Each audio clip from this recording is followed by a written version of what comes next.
9,000 কোরআনের কপিকে সমুদ্রের মধ্যে ফেলে দিয়েছে মালয়েশিয়ান সরকার। এর কারণ হচ্ছে সেই দেশের এক শ্রেণী দুষ্কৃতিকারীরা, খ্রিস্টান মিশনারিরা সেই দেশের কোরআনের মধ্যে কিছু কিছু জায়গা জের জবর পেশ উল্টে দিয়েছে। এই জের জবর পেশ উল্টে দিলে কোরআনের অর্থ বিকৃত হয়ে যায়। তাই তারা কোরআনের বিশুদ্ধতা রক্ষায়, কোরআন যাতে অবমাননা না হয়, এর জন্য মালয়েশিয়ান সরকার তাদের স্বরাষ্ট্র মন্ত্রণালয়ের মাধ্যমে নজিরবিহীন পদক্ষেপ গ্রহণ করে 1758 জায়গা থেকে এই 900 কোরআনের ভুল কপিকে তারা শনাক্ত করতে পেরেছে। এরপরে তারা বলেছে কোরআনের পবিত্রতা রক্ষা করা রাষ্ট্রের সবচেয়ে বড় একটা দায়িত্ব। তাই তারা উদ্যোগ গ্রহণ করেছে যাতে ভুল কোরআনগুলো যেন মানুষের সামনে না যায় এবং এটা পড়ে যেন মানুষ ঈমান না হারা হয়ে যায়। তাই মানুষের ঈমান রক্ষার স্বার্থে 9,000 কোরআনের কপিকে গহীন সমুদ্রের মধ্যে তারা ফেলে দিয়েছে।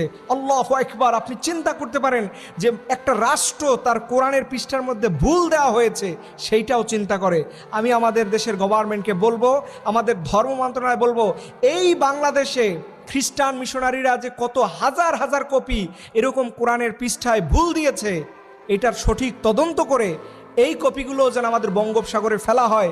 এর জন্য আমাদের মাননীয় প্রধানমন্ত্রী তারেক রহমানকে বলবো, আপনি বিশেষভাবে এটার উদ্যোগ গ্রহণ করুন। কারণ আপনি জানেন যে তাদের ষড়যন্ত্র এত বেশি। ইউটিউবের মধ্যে এই সারা আলী ইউটিউব চ্যানেলের মধ্যে একটা জায়গায় একটা ভিডিও আছে, একটা কোরআনের তেলাওয়াত আছে, কোরআন ফর স্লিপ, ঘুমানোর সময় আপনি কোরআন শুনবেন।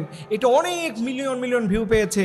এটার মধ্যে বিশেষজ্ঞ টিম বলেছে ব্যাকগ্রাউন্ড মিউজিক হিসেবে কিছু জাদুর কিছু কথা পাওয়া যায়।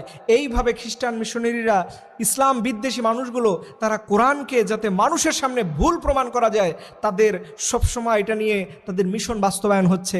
তাই আমি অনুরোধ জানাবো, আমাদের দেশে যতগুলো ভুল কপি আছে এইগুলো যেন পড়ে মানুষের ঈমান না হারিয়ে যায়। কারণ আমাদের দেশের বেশিরভাগ মানুষ এমনিতেই কোরআন পড়তে পারে না, এরপরে যদি ভুল আসে তাহলে তো শেষ। দেখেন, আপনি যদি পড়েন কুল হু আল্লাহু আহাদ, এটা ভুল হয়ে যায়। পড়তে হবে কুল হু আল্লাহু আহাদ। শুধুমাত্র ছোট কাপ বড় কাপের মধ্যে পার্থক্য হওয়ার কারণে আপনি বলতেছেন আল্লাহকে আমি খাই, আর না হলে বলো আল্লাহ এক। কি অর্থ পার্থক্য হয়ে যায়। এর জন্য আল্লাহ তাআলা যে কোরআনকে হেফাজত করবে এইটারই প্রতীয়মান দৃশ্য দেখিয়েছেন মালয়েশিয়ান সরকারের মাধ্যমে।